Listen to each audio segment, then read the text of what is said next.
Now, in this story quality, this is all about two characters basically. Two characters in the sense they are two brothers named as Jessler brothers. Okay, like we have characters like we have at times we get to see people there are which who name themselves as like Sharma brothers, Verma brothers. So they similarly they had a name called as Jessler brothers. That was a surname to them, and that was their name.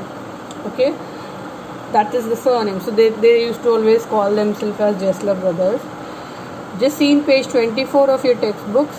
It's given in the narrative story quality published in 1912. Galsworthy, that is John Galsworthy, poses the issue of hardships that the true artists have to face in a shallow, money-mad world that attaches little importance to the ideals of quality and excellence. Now, when you talk about this particular story, this story is all about two people who were actually brothers, and when they both were brothers, they were people this is a story about those two brothers only who were actually the artists of an era where they had to pose, that means they had to face a lot of hardships. What kind of hardships were they facing was that they were like at times not given that recognition, they were not given that respect and remuneration for the work and the pain that they used to take to complete the work or to complete a job.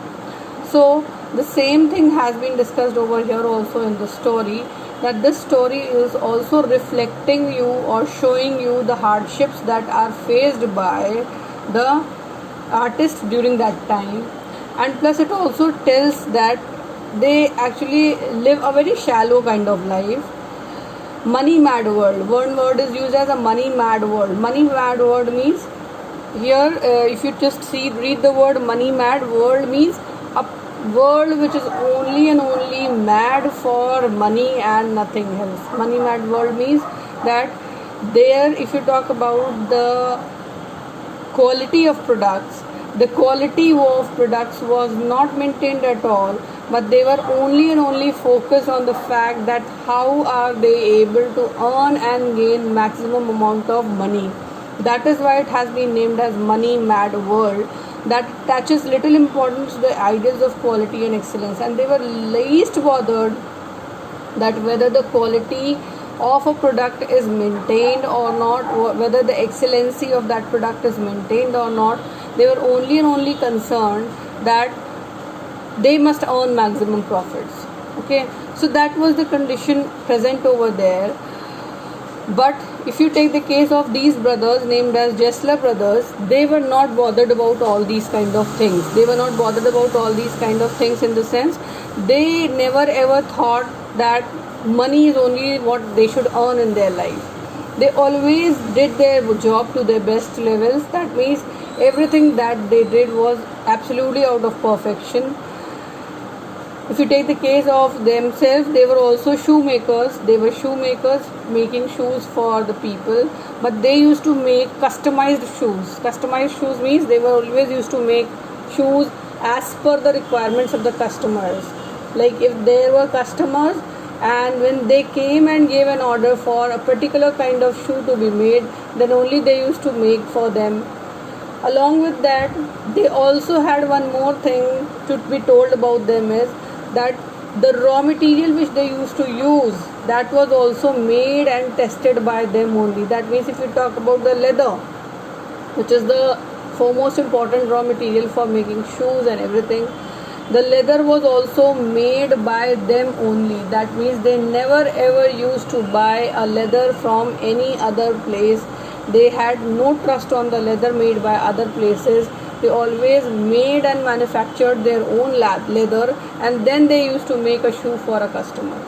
So because what was the reason is that they just wanted to deliver quality to their customers, not money only. Not only not earning money was only not the motive which they had in their mind. Another thing is that these two brothers, when they were there, of course when you are maintaining a quality and when you are not using any technology, using everything or making everything with the help of your hands and not using any machines, due to which they took a lot of time to make a pair of shoe for a customer. And when they used to make a pair of shoe for the customer, that lasted to such a long extent that it was hardly that like people used to rarely get time to frequently visit their shops, because they were not in need of frequently visiting to the shops of Jesler Brothers, because they always manufactured such kind of quality products that they never ever had to go to their shops frequently. So this is what an introduction of this story is all about, of the story quality, which only and only focuses on the fact that the quality of product should be maintained. Now starting off with the chapter,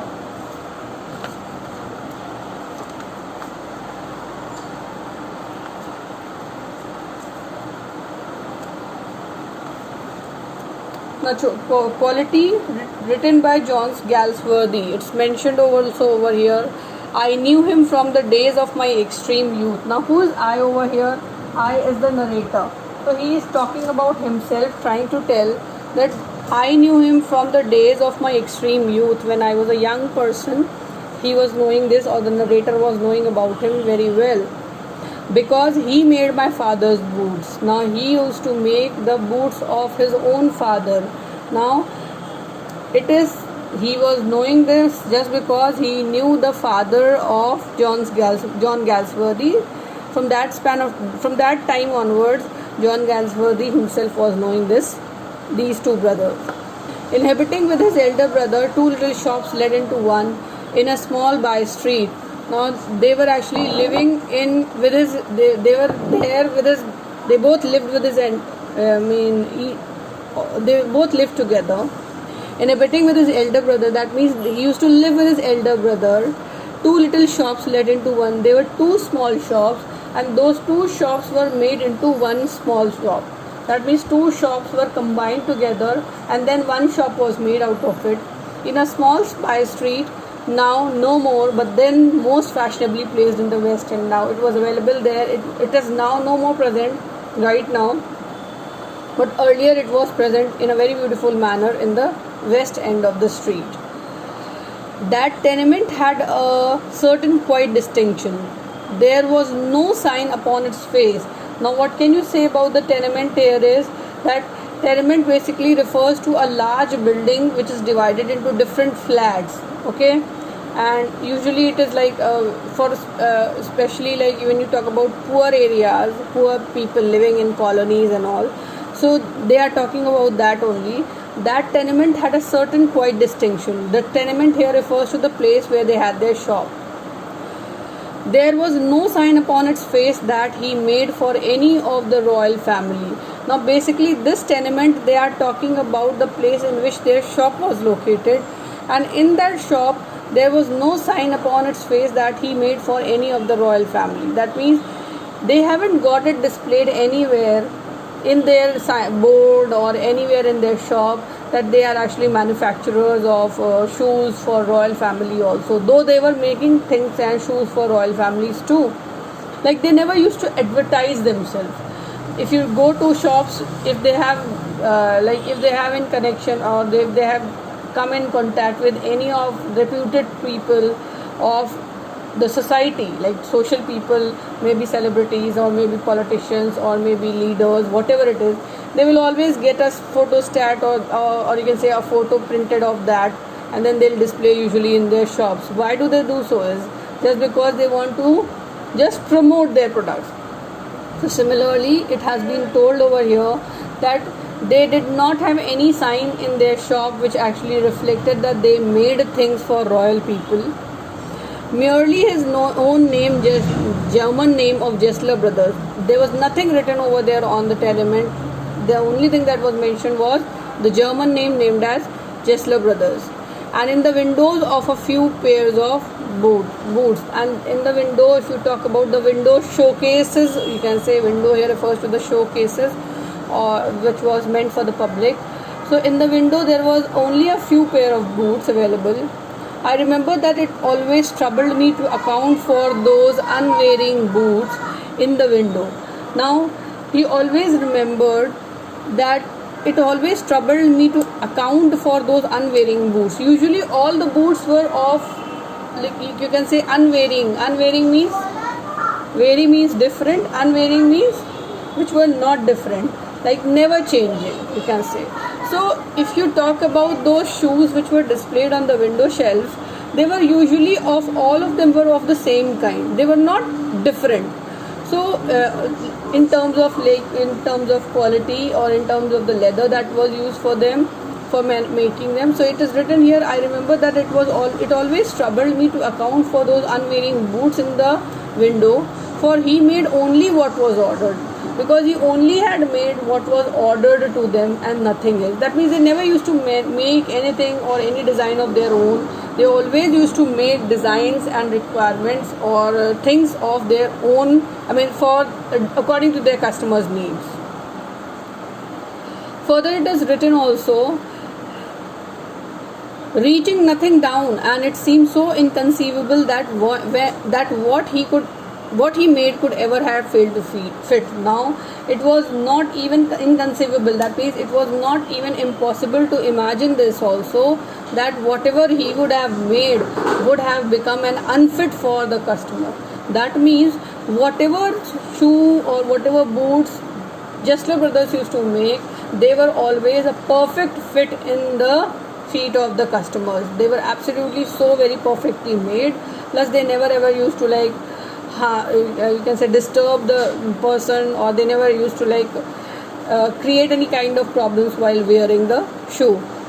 Had he bought them to put there, now he used to always think had he bought them to put there, basically this is being thought by John Galsworthy himself. He is thinking that has he brought them over there to just keep on displaying, nothing else. That too seemed inconceivable. That was also not believable. He would never have tolerated in his house leather on which he has not worked himself, because he wouldn't have ever allowed in his house any leather on which he wouldn't have himself worked out. That means the leather also with which they used to make the shoes, they were also made by, or that was also made by them only. Further, it is written, besides they were too beautiful, the pair of pumps, this is the description of the shoes that was displayed in the shelf. They were too beautiful, the pair of pumps so inexpressibly slim. They were too beautiful, the pair of pumps so inexpressibly slim, the patent leathers with cloth tops. This is a description of those shoes that were displayed, with cloth tops making water come into one's mouth. That means they were very beautiful to look at, and if anyone wanted to just looked at those shoes, always felt like he must get those shoes. The tall brown riding boots with marvelous sooty glow, as if though new they had been worn 100 years. The tall brown, they were riding boots also available, and which they always had a sooty kind of a glow on them, and it looked as if when you looked at them they were absolutely new, but it looked as if they had been worn 100 years. That means they had never ever been worn by anyone for a span of 100 years. They were absolutely new. This is what he is telling, that what was the quality, that if you buy the shoes which were made by Jesler Brothers, they were so good quality that if you have been wearing them since a long span of time also, they never looked to be old. Those pairs could only have been made by one who saw before him the sole of boot. Now he believed that those pairs of shoes can only be made by a person who has actually seen the sole of the boot. Sole of the boot is actually been personified. Of course, a boot or a shoe cannot have a sole, but it has been personified in the sense that a shoe also carries a sole. So he is telling that these kind of shoes can only be made by that man who has actually seen the sole of the boot. So truly were they prototypes incarnating the very spirit of all footgear. So truly were they prototypes. Prototype here refers to the first copy, which we call as, okay, they were just like the first copy, or you can not the first copy, even the first finished product made, and then the copies of those same kind of products are made. Incarnating means giving a human kind of form. It's written here that so truly were they prototypes incarnating the very spirit of all footgear. That means it was just like a kind of a spirit of all footgear present in the whole world. Basically, like we talk about Adam and Eve, they were the first people who were born on this earth. So they were actually prototypes, right? And then the human beings were born. That is what a belief is. So similarly, he is also talking about the boots that were made by Jesler brothers, that the kind of boots that they were used to make, they were in itself were prototypes, and then of course copies of those same kind of boots were also made by sellers. But if you talk about the quality was not maintained by others.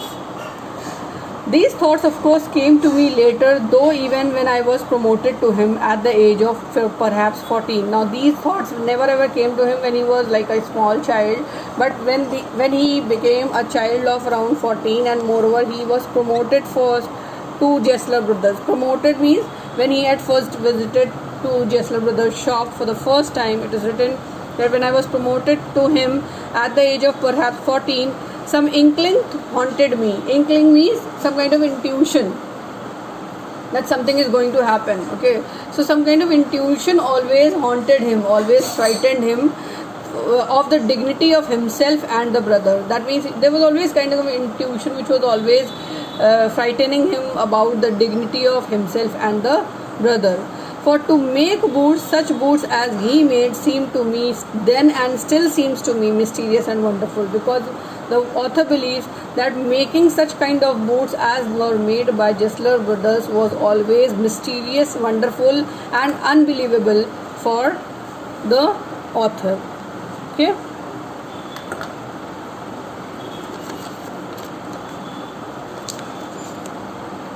Now moving on to page number 26.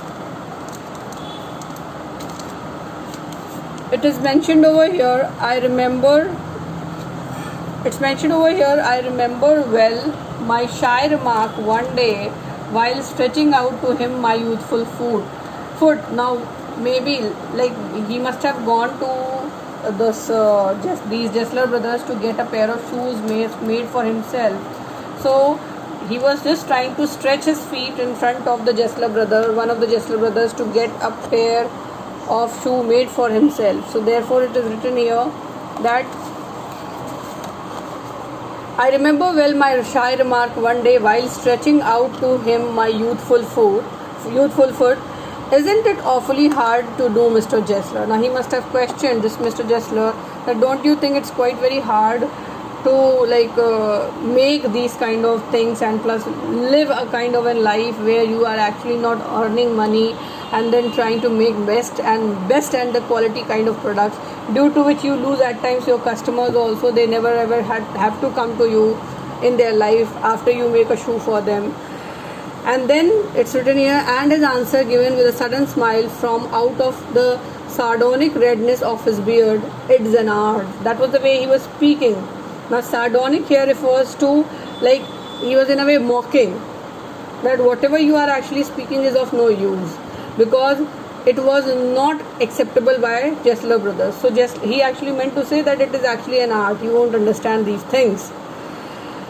Himself, now if you talk about this paragraph, this describes about the appearance of the Jesler brothers. It is written here, himself he was a little as if made from leather. Now he was also looked as if he was himself made with leather, with his yellow wrinkled face he had, and crinkly reddish hairs and beard, and neat folds slanting down his cheeks to the corner of his mouth. The folds here refer to the skin which was folded till the corner of his mouth, and his guttural and one-toned voice. The guttural voice here refers to the hard, or you can say a kind of voice which is quite very strong. So that guttural and one-toned voice. For leather is a sardonic substance, because he believed that leather is actually a very sardonic kind of a substance. Now here he is talking about leather being a very sardonic substance. In the term again he is trying to tell that it's a very important kind of a substance, because it's actually the sole of a shoe. Without leather you cannot make a shoe for yourself. So it's written here, for leather is a sardonic substance and stiff and slow of purpose, and that was the character of his face, save that his eyes, which were grey-blue, his eyes were grey and bluish in color, had in them the simple gravity of one secretly possessed by the ideal. Now the eyes of that of the Jesler brothers was quite greyish and bluish in color, and which were quite very serious in nature. They were very serious to look at when you looked at that person. His elder brother was so very like him. Now there was so much similarity between both the two brothers that it was really tough to identify who was the eldest one and who was the youngest one, unless and until they did not speak out a word. The author could not make out who is the youngest and who was the eldest among them. It is written here, his elder brother was so very like him, though watery, paler in every way, with a great industry, that sometimes in early days I was not quite sure of him until the interview was over. That means he always used to just ask. If at times he used to question both of them or any one of them, and when he used to question one of them, and if the reply came in terms of I will ask my brother, then he used to understand that the person to whom he is talking is his elder brother, and no, the person to whom he is talking is his younger brother, and the other one is his elder brother. And if those lines I will ask my brother was not spoken by him, then he made it out clearly that he was talking to the elder one. So that was the way only he could make out the difference between the two, because if you talk about their appearances, that was very very similar. Then I knew that if the word I will ask my brother, that means I will ask my brother, had not been spoken, and that if they had, it was his elder brother. Now if they were spoken, I will ask my brother, then it was his younger brother who is talking, and if it was not spoken by him, then you could easily make out that it was his elder brother. When one grew old and wild and ran up bills, one somehow never ran them up with Jesler brothers. Like if you talk about running bills, now running bills here refers to like if there were people and who used to buy things on credit. So he is talking over here that there was no one who actually bought things from Jesler brothers on credit. Why? Just because the shoe and the kind of shoe that was made by Jesler brother was of such a good quality that it was hardly required by any person in his life to go again back to the Jesler brothers and buy a pair of shoe or buy a pair of shoes for himself. So therefore it is written also over here that when one grew old and wild and ran up bills, one somehow never ran them up with Jesler brothers. That means they never used to like continue those bills with Jesler brothers. It would not have seemed becoming to go in there and stretch out one's foot to that blue iron spectacle glance, owing him for more than say 2 pairs. Now he says that it was not possible for any person to be like to buy things from those Jesler brothers and buy things on credit from those Jesler brothers, because it is written also very well over here that it would not have seemed becoming to go in there and stretch out one's foot to that blue iron spectacled glance, owning to him for more than say 2 pairs. That means it was always possible that you cannot go to Jesler brothers very frequently. So it was when not possible for people to go to Jesler brothers very frequently, so they were not in a position that they could run bills with them, because if they had like bought something from the Jesler brothers for a longer span of time, then only they had to go back to them and pay it to them. Owning him for more than say 2 pairs, just the comfortable reassurance that one was still his client.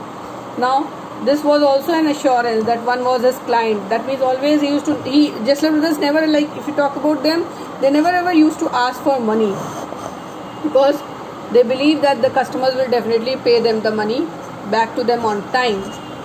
For it was not possible to go to him very often. His boots lasted terribly. This is the quality of the boots that has been told over here, that they stayed for a very long span of time. Having something beyond the temporary, some as it were essence of boots stitched to them.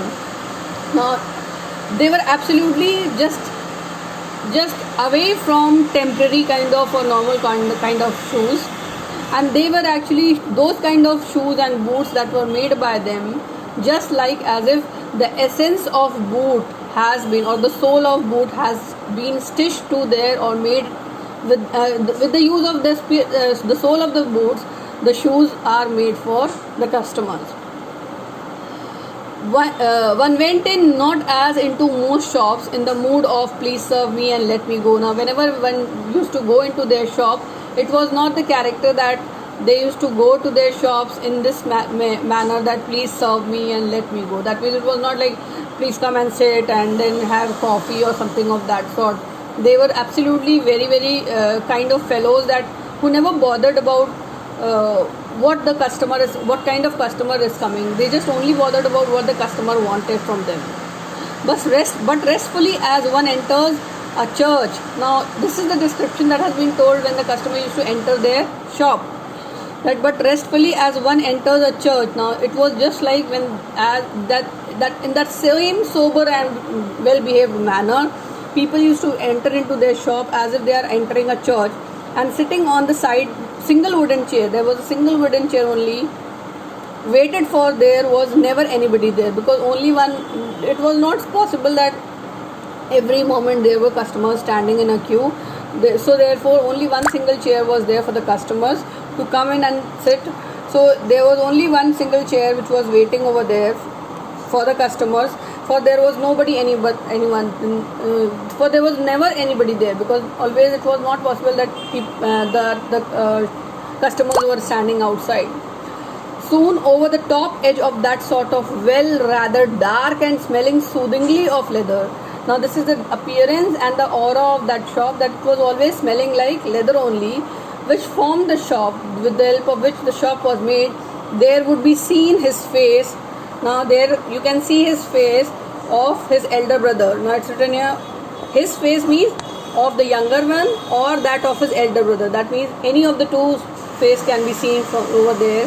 Peering down, looking down, a guttural sound and the tip tap of bass slippers beating the narrow wooden stairs. Maybe like they had a small place of work and that their workstation was somewhere on a high top in their shop only in itself, and so they had to like come down, and moreover when they had to come down, they used to use stairs wearing those tip tap of those slippers which they used to wear. So when they used to step down through the stairs, the sound of them coming, or a guttural sound of them were coming from the stairs was always heard. And he would stand before one without coat, a little bent. Now it was not that like wearing a coat was also a symbol of like showing modesty and trying to show off a lot. So they won't ever stand in front of a customer wearing a coat. A little bent in leather apron. Now they were always like they had bent a bit, a little bent they had in wearing a leather apron with sleeves turned back. Their sleeves and the handcuffs, they were always turned back, blinking as if awkward from some dream of boots, or like an owl surprised in daylight and annoyed at the interruption. Now when they used to come to meet their customers, they always used to have a kind of appearance on their face that they used to always keep on blinking their eyes, and as if it looked as if they have actually got up from a dream of sleep, of boots only and shoes only, and it seemed with their appearance as if they were annoyed because they were interrupted in doing their work. And I would say, how do you do, Mr. Jessler? Could you make me a pair of Russia leather boots? Now this is the way they used to like conversate with each other. Okay.